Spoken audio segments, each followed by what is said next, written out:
ভারতেরও উচিত দায়িত্বশীল আচরণ করা। ভারতের জায়গা থেকে হত্যাকারীদের প্রধানকে তাদের দেশে আশ্রয় দিয়েছে। বাংলাদেশ হাইকমিশনের যে আক্রমণ, সেটা কোনোভাবে কোনো সভ্য রাষ্ট্রের আচরণ না। ভারতের সরকার কিন্তু কোনোভাবে দায় এড়াতে পারে না। সবাইকে আহ্বান জানাই যে আসলে আমরা কোনো দেশ নিয়েই আমাদের জায়গা থেকে আমরা বিদ্বেষ ছড়াবো না। বাংলাদেশের মানুষের ভারতের বিরুদ্ধে একটা দীর্ঘদিনের ক্ষোভ রয়েছে, কারণ বাংলাদেশে যে ফ্যাসিস্ট সরকার ছিল, সেই সরকারকে ভারত নিঃশর্তভাবে সমর্থন জানিয়ে এসেছে। তারা ভোট চুরি করেছে, তারা গুম খুন করেছে, মানবাধিকার লঙ্ঘন করেছে, এবং সর্বশেষ এই জুলাই অভ্যুত্থানে তারা গণহত্যার মতো ঘটনা ঘটিয়েছে, শিশু হত্যা করেছে।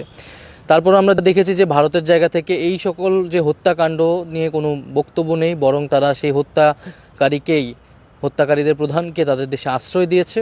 ফলে মানুষের ভিতরে সেই ক্ষোভ থাকাটা স্বাভাবিক। তারপর আমরা সবাইকে আহ্বান জানাই যে আসলে আমরা কোনো দেশ নিয়েই আমাদের জায়গা থেকে আমরা বিদ্বেষ ছড়াবো না, এবং কোনো রাষ্ট্রের পতাকাকে আমরা অবমাননা করব না। এবং ভারতেরও উচিত বাংলাদেশের মানুষের এই ক্ষোভ আসলে দূরীকরণে তাদের নিজেদের জায়গা থেকে দায়িত্বশীল আচরণ করা, এবং বাংলাদেশের বিরুদ্ধে মিথ্যা বক্তব্য না ছড়িয়ে বরং বাংলাদেশ যে নতুন করে পুনর্গঠন হচ্ছে এবং ন্যায্যতা এবং সমতার ভিত্তিতে সকল রাষ্ট্রের সাথে সম্পর্ক স্থাপন করতে চায় বাংলাদেশ, সেই জায়গায় এগিয়ে আসা। আগরতলায় বাংলাদেশ হাইকমিশনে হামলা হয়েছে, বাংলাদেশের পতাকা নামিয়ে দেওয়া হয়েছে জোর করে। ভারতের পররাষ্ট্র মন্ত্রণালয় থেকে এটা আবার দুঃখ প্রকাশ করেছে। আমরা আমাদের বাংলাদেশ পররাষ্ট্র মন্ত্রণালয় থেকে নিন্দা এবং প্রতিবাদ জানিয়েছি। আজকে ভারতীয় যে রাষ্ট্রদূত, তাকে তলব করা হয়েছে এই বিষয়ে। কিন্তু আমরা বলবো যে এখানে ভারতের সরকার কিন্তু কোনোভাবে দায় এড়াতে পারে না। আমরা এই সম্পূর্ণ দায় ভারত সরকারকেই দেই। সেখানে যে মিডিয়া এতদিন ধরে অতিরঞ্জিত করে এবং প্রোপাগান্ডা ছড়াচ্ছে বাংলাদেশের বিরুদ্ধে, এইটা কিন্তু রাষ্ট্রের সমর্থন ছাড়া আসলে হয় না। ফলে আমরা মনে করি ভারত সরকারের এখানে দায় আছে। তারা দায়িত্বশীল আচরণ প্রথম থেকেই করেনি, এবং তারা একটা বিভাজন সেখানে তৈরি করার চেষ্টা করছে।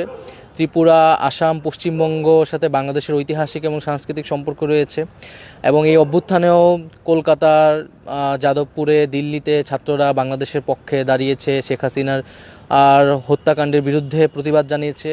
তো আমাদের এই যে সম্পর্ক, গণতান্ত্রিক একটা সম্পর্ক রয়েছে, সেই সম্পর্কটা অনেকেই হয়তো চায় না। এই বিভাজনটা করতে চায় বাংলাদেশের মানুষের সাথে, জনগণের সাথে, ভারতের জনগণের। তো আমরা বলবো যে এই বিভাজনের রাজনীতি না করে আমরা যাতে সম্প্রীতি এবং সৌহার্দ্যের রাজনীতি করি, এবং বাংলাদেশ হাইকমিশনের যে আক্রমণ, সেটা কোনোভাবে কোনো সভ্য রাষ্ট্রের আচরণ না। কিন্তু এই একই আচরণ কিন্তু বাংলাদেশ করবে।